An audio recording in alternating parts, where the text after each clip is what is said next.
Thought Bubble Audio.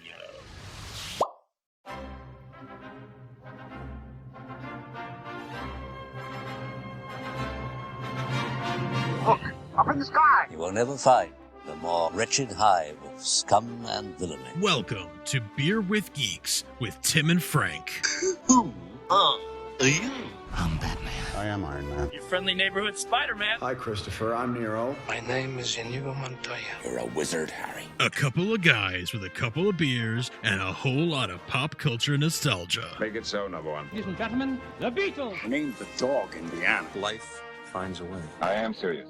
And don't call me Shirley. Now sit back and crack open a cold one, because it's time for Beer with Geeks. It comes in paints. Shaken, not stirred. Great Scott! I was way off. I knew it started with an S, though.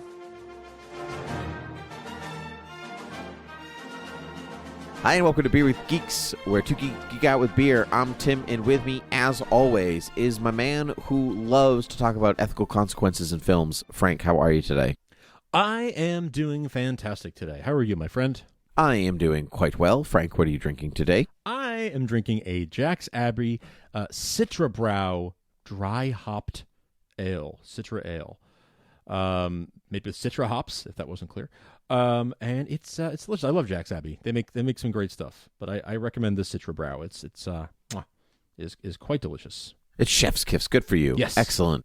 Frank, I am drinking a Michelob Ultra because it's low in carbs and kind of beery. That's the end, but that's kind of beery.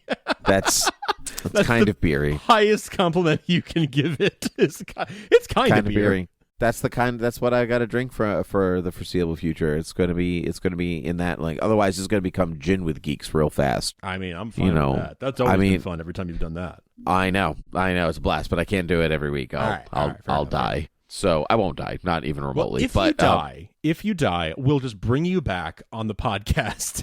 We'll computer generate your voice and bring you back. Oh, no my one God, will even Frank, know you were gone.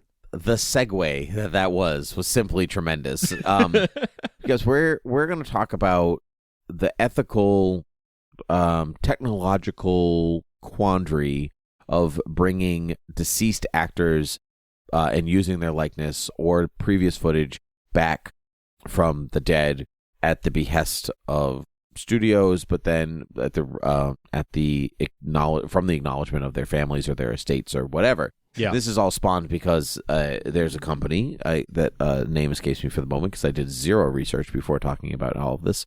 They're reusing old footage, unused footage of James Dean to create a movie. It's even more than that. They're creating a CGI. They're bringing him back to life with CGI. So they're doing a Tarkin in Rogue One, but they're going to have an actor stand in for him. And they're going to have another actor do his voice. Okay, so this is so that means that that actor is playing James Dean playing a character. Correct. Right. So I guess the question is, how is this any different than that actor standing in for Peter Cushing for Grand Moff Tarkin in Rogue One? It's not.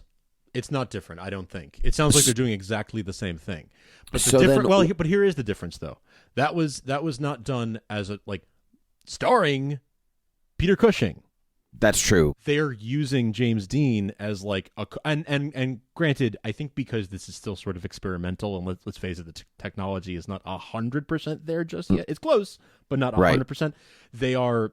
I think he's like a secondary actor in this movie. I think he's a supporting character, not a lead character. He is a supporting character, but apparently he has an arc and everything like that. I think it's a Vietnam movie. Yes, I believe you're right. Yes, it's called Finding Jack. And I believe it's Saving Private Ryan, but Vietnam, essentially. And it is going to be the resurrection of James Dean. Do you think this is also strange because James Dean died under tragic circumstances? It's definitely. I mean, that definitely makes it a lot more strange, no doubt about that. But I'm a little bit. To me, this feels like, and I know we disagree on this a little bit, but I am already sort of fatigued by how many remakes and how many reboots and, Sure. and how much stuff is, not super original in filmmaking. And we've had this debate before where you've pointed out, like, films have always been based on books. They've always been based on existing. And let's face it, no story is new. There's only 7 stories in the entire world, and we keep retelling them. I understand all of that. But this feels like, lately in Hollywood, there has been what feels to me like a pretty naked cash grab of like, okay, let's just reboot this franchise again for the 5th time.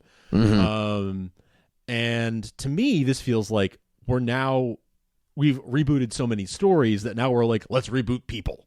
Like, let's just, we know that people will go to the movies to see this kind of story, so let's keep making this kind of story. We know that they'll go to see this IP, so let's keep rebooting this IP. Now it's like, we know they'll go to the movie theater to see this person, so let's bring this person back, because I know that a Clark Gable movie is going to do well, or I know a James Dean movie is going to do well. Like, it feels like they're just sort of, what will sell, what will bring people into a theater, here you go, James Dean back from the dead. There is a company, and I'm putting links in the show notes to this stuff. There's a company, like a talent management company, CMG Worldwide, that has been buying up the likenesses to lots of departed celebrities, including Burt Reynolds, Christopher Reeve, Neil Armstrong, lots of others. And the CEO of this company has said, this James Dean thing opens up a whole new opportunity for many of our clients who are no longer with us. So they are going to turn this into a business model of leasing out the likenesses that they own to make movies with dead people. Make a new Christopher Reeve Superman movie. Go for it. That kind of thing. Isn't that a thing that George Lucas was doing? Wasn't he buying celebrity likenesses from the Golden Age? I don't remember where I read that, but he was apparently buying, like, I want to say he bought he bought a lot of like classic, like 40s like Golden Age of Hollywood stars. He bought their likenesses, and apparently there was like rumors that he was waiting for the technology to catch up so he could like make a movie that had like all these big stars in it again. But that feels like more. He's a film geek, He's opening up a film museum, or opened up a film museum. I don't know if it's in Chicago. I don't know if it's open. They booted it from Chicago. It's in LA now. What? Yeah, the lobbyists voted it down. But yeah, so it's going to be in LA. That's a shame. I won't get to LA to go to that, but I would like Chicago's so much closer and cheaper to get to. I know. But anyway, he's a film nerd. I feel like he would be, if he were to do that, it would be more out of like to have done it, like just like, oh, wouldn't this be a cool thing to do in like playing with film technology? How George Lucas made everything. Wouldn't this be cool to do it? And then he did it, and Wouldn't it be cool to have an entirely CGI character in this film, and then there's Jar Jar, like that kind of thing, like experimenting with film because he likes to push the boundaries. But this, like the CMG Worldwide thing and the James Dean thing, feel like for money, like it's a cash grab, is what it feels like to me. But do you feel differently, or no? Am I too cynical?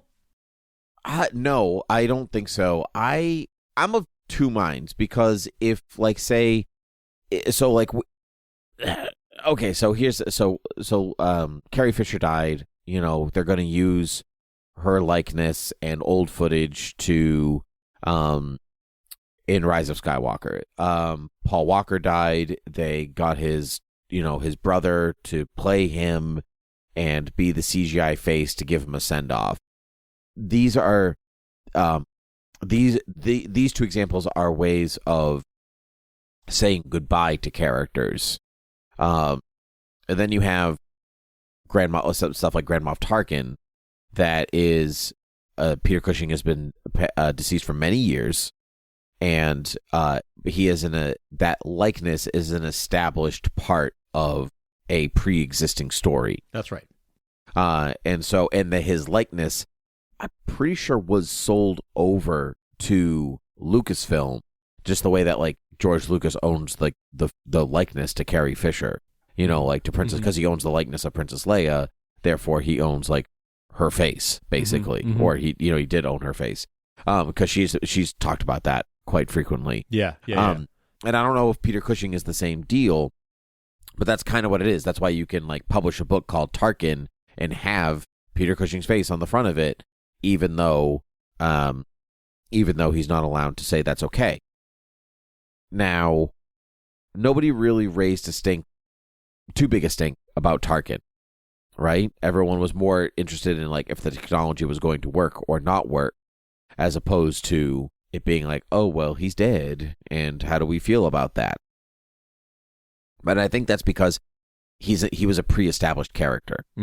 This is creating a new character that could go to any actor, but instead it's going to a man from the past played by two different people and a computer for reasons. Because you're not really watching James Dean.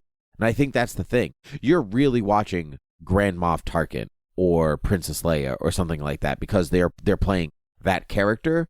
You're watching two actors play an actor play a character. And that's a whole different category. And I know that, say, like actors, celebrities, whatever, they know that their face will exist long past their life. Right? Yeah. That's part. Yeah. That true. is part that, like, you're going to be in the movies. That movie's going to exist past your death. You know, like Betty Davis, like, what a dump. You know, like, we're going to listen to Betty Davis say that for years and years and years past her. Elizabeth Taylor, Richard Burton, like, these people who were revered in their day, we could still see them anytime we want, but they are characters. They, in life, chose to play those characters to put themselves on screen that way. James Dean did not choose to play a soldier in Vietnam. Right. His estate decided that his likeness can be used to play a soldier in Vietnam. And that's not the same thing. Like, are we going to, like, is this getting to the moment where they're going to approach Joaquin Phoenix and they're like, how would you like to play River? Yeah. You know, right. Like, you know, and it just, but how would you like to play River, not River, but playing a character? And I think that's where I think it gets really weird. So a part of me says their likeness has been out there. That's part of being on film. But they had the choice of sometimes of like what to put out there and what not to put out there. And now that doesn't exist anymore. So if like, let's say, what if James Dean would have been morally opposed to being in a movie about Vietnam, but now that he's dead, you can just put him in a movie? But also, we know it's not James Dean. We know it's not him. So Right. Does it matter? What's the difference now between, say, like watching a CG'd version of James Dean versus somebody dressed as James Dean doing the same thing? Yep. Like looking like him. Oh, we got this guy that looks like James Dean to play this character, or this biopic on this guy, revealing their dark and dirty secrets, that even though they're dead. Sure. I see so those are all really interesting, like ethical, moral questions that you're asking, and a lot of those I mean, I find all of that fascinating, right? Because you're right, like on from a certain point of view, from a certain point of view, you have to say it right, Frank. Yeah, thank you. There is not a ton of not a world of difference between someone, you know, playing someone in a movie versus like, and then maybe if we had just sweetened that up a little bit and made them look really, really like that person, like, there's not a lot of difference. We know it's not really James Dean, the same way that we know, oh God, I'm trying to think of any biopic, but like, you know, we know that it's not really Charlie Chaplin, it's Robert Downey Jr., whatever. Right. Random. It's not Judy Garland, it's Renee Zellweger. There you go. So like, we know that, and even it's if not, she looks, it's not Fred Rogers, it's Tom Hanks. Right. Yes. Yeah. Right. To be very recent. Very, very current. The movie was amazing, by the way. I can't wait to see it. It was so good. We have a family. My wife and her family have a Thanksgiving movie tradition, so we're going to do that. But yeah, like I know that's Tom Hanks. I know it's not really Fred Rogers, and even if they make him look a lot like Fred Rogers, I know it's not him. So what's really the difference if, like, I know that's not James Dean, it just looks a lot like him. Except that James Dean was a big box office draw, and he is legendary, right? And to your point earlier, there is all this lore around him because he died so young, and you know, he made this really big splash in Hollywood and then was tragically killed too soon. So they're cashing in on all of that is the thing that bothers me about it, right? Because even the George Lucas thing, and I did find an article about it where he talked about like, oh, maybe one day, we could make these movies with Barbara Stanwyck and Orson Welles or whoever. His idea was more of like, this would be a cool film experiment, not like I'm gonna make all this money by cashing in on these dead people. I guess that's the part that bothers me about it the most. I had a really interesting realization. The Martin Scorsese film, The Irishman. Yes. Right. So we've got De Niro and Pacino. They're back and they're being de-aged. Right. And that's like the whole film is like, here's these old guys, who are young guys who are being de-aged. The funny thing is, what's like the first big break Robert De Niro had? Playing a young Vito Corleone, right? Oh yeah, sure, yeah, right. I literally just watched that movie in the theater just a couple weeks ago. I should have said that immediately. So his first big break was playing a young Vito Corleone, which like is a thing that wouldn't happen now because they would just de-age Brando if that were today. Right? Yep, that's right. Isn't it kind of funny and ironic about that he's now in a film where he's playing himself younger, but basically his career, I mean, not, this is overstating it, but like, his kind of started when he played a younger Brando. Wow, that's crazy when you put it in those terms. I will reuse that point when Palmer and I do our Academy Rewind episode on Godfather 2. All right. That's a really, really, really excellent point because so here, there's two minds about this. So you could argue that you're taking jobs away from actors like De Niro, right? Like his career was built upon playing a younger version of another actor, or another character. So you are potentially robbing that actor, the world, of a chance to do that. However, by having them play a CGI deceased actor, you're giving two actors jobs to go off. But not a career, like not like a name, not name recognition. Unless it's like an Andy Serkis thing, where like there's such a prodigy at it that we're like, oh man, this guy is so good at playing dead people. Right. That's what I was gonna say. So, like, not even just that, like they were so good at playing that, but I mean, tell me the guy who played Tarkin.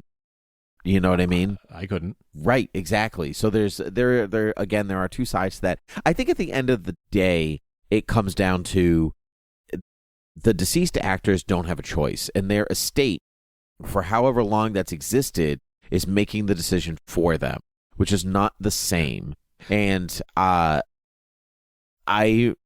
personal experience with the deciding where somebody's face goes after they die, with it a personal it's weird. It's weird.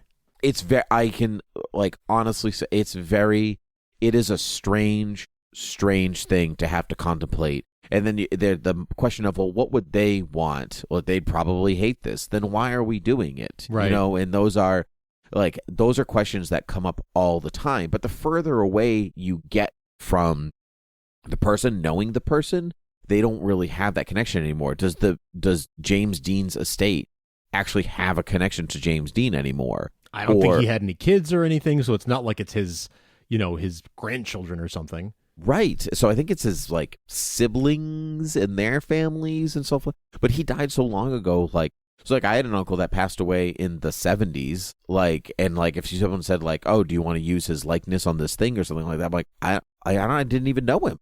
I don't know. Right. I can only know what I know from family stories and this and that. But from the estate of James Dean, they know his movies.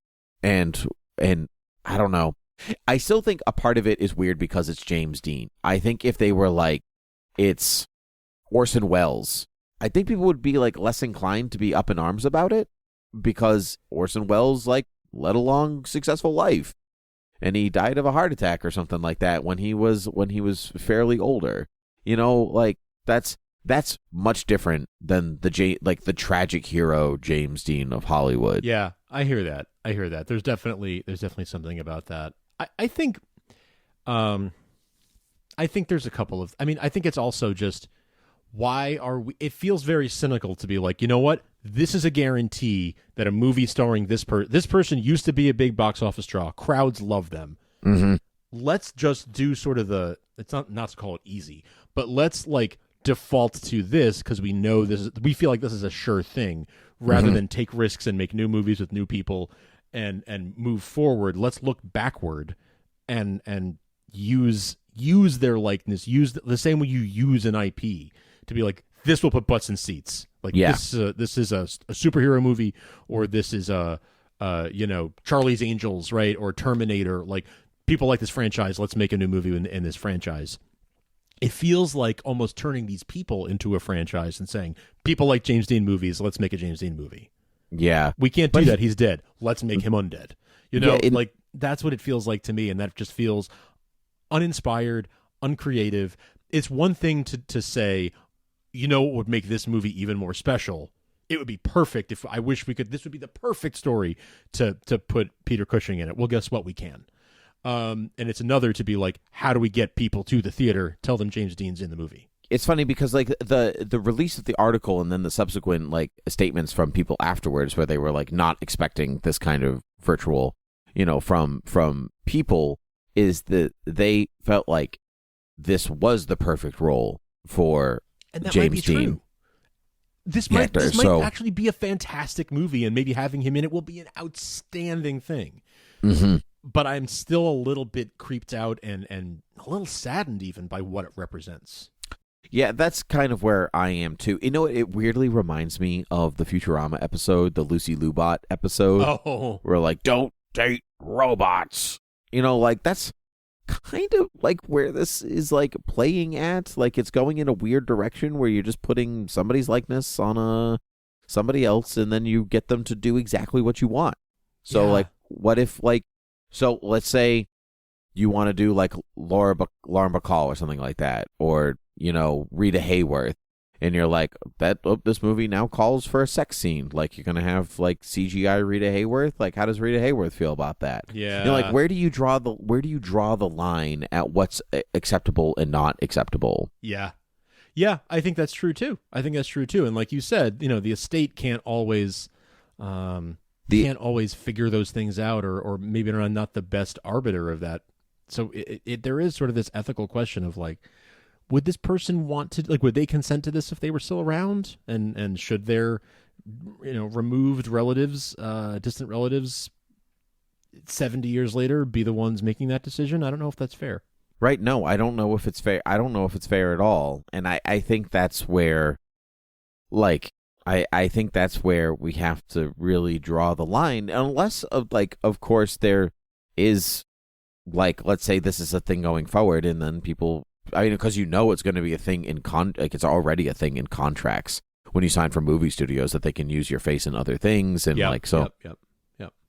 And this is not necessarily new. I mean, people have been like, the old studio system from the golden age was like, you work for us, you're going to be in this movie. I don't really care how you feel or we think or whatever. Own your career, you only make movies for us. That's right, that means you dress how we say, you say what we want, and like that's part of being a star, baby. That's what they said, and they say the star system is gone. It's really not. It's now the franchise system, right? So the franchise stars have to say certain things, look a certain way, do a certain way, like and then once they're done playing those characters, then they can go off and like be right. Regular Joes again. But they may not be a contract player to one studio, but they did sign up to make 5 Marvel movies, so they have to come back and make 5 Marvel movies. So in a sense, it's like, right, it's not the same, Chris Evans, but... you better be noble and chivalrous and not do anything messed up while you're playing Captain America. Right. Right, and you have an image to keep up. That's right. And so, and after that, I mean, I don't think there's any coincidence, say that like the first movie Chris Evans does after not being Captain America is a murder mystery in which he plays a, like, not a nice person. Scallywag. Yeah. A scallywag. Yeah. So like that's not an accident. That's true. It's like, I want to break free. Yeah. No, something like that. Do you have any final thoughts? I feel like we need to wrap here. Do you have any final thoughts on all of this? Will you see this James Dean movie? Honestly, I don't know. A part of me is curious, like, just to just because sometimes the context of the film makes a huge difference into how it's played and not played, and if it's ethically weird or not ethically weird. Sometimes that makes a big difference. And then a part of me says, like, I don't want to support this because even just going to see it is going to be like weird. And it will encourage this practice, right? Like they'll be like, see, we were right. Using him to draw people in the theater worked, so we're going to keep doing it. Yeah, I'm going to be very curious to see it. I guess it depends if it looks like a good movie. Like if it looks like a movie I would see anyway, then I might go see it. But if it's like I wouldn't be seeing this except for the curiosity of it, I'll probably just wait till it, hits streaming and see it then. Yeah, but, I mean, I don't really care about Vietnam movies. So like a part of me is like, I'm not interested in seeing this movie in the first place. So I'd only be going for quote unquote James Dean. So yeah, I don't know. If that's the case, then I'll probably just wait till I can stream it and see it more easily. But the De Niro thing got me. I thought that was really interesting. That's an excellent point. So well, anyway, Frank, beerwithgeeks.com, Facebook, Gmail, Twitter, patreon.com/thoughtbubbleaudio for, all your Thought Bubble audio needs. And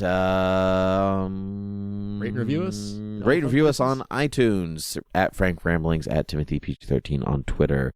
All those things sound lovely. So, Frank, this was probably one of the more intellectual conversations we've ever had on the show. Mm-hmm. Or it's certainly the most philosophical, moral, quantifiably. Maybe next time we talk about Frankenstein, just for the heck of it. Just to bring it back. Yeah, that's right. Is what they're doing any different than what Dr. Frankenstein was doing? Bringing people back from the dead. Yeah. Instead of the parts of dead men, it's cameras, Very good. All right. Yeah, I did it. Sounds there. good to me. Excellent. Well, Frank, this was great. So until next time, cheers. Cheers.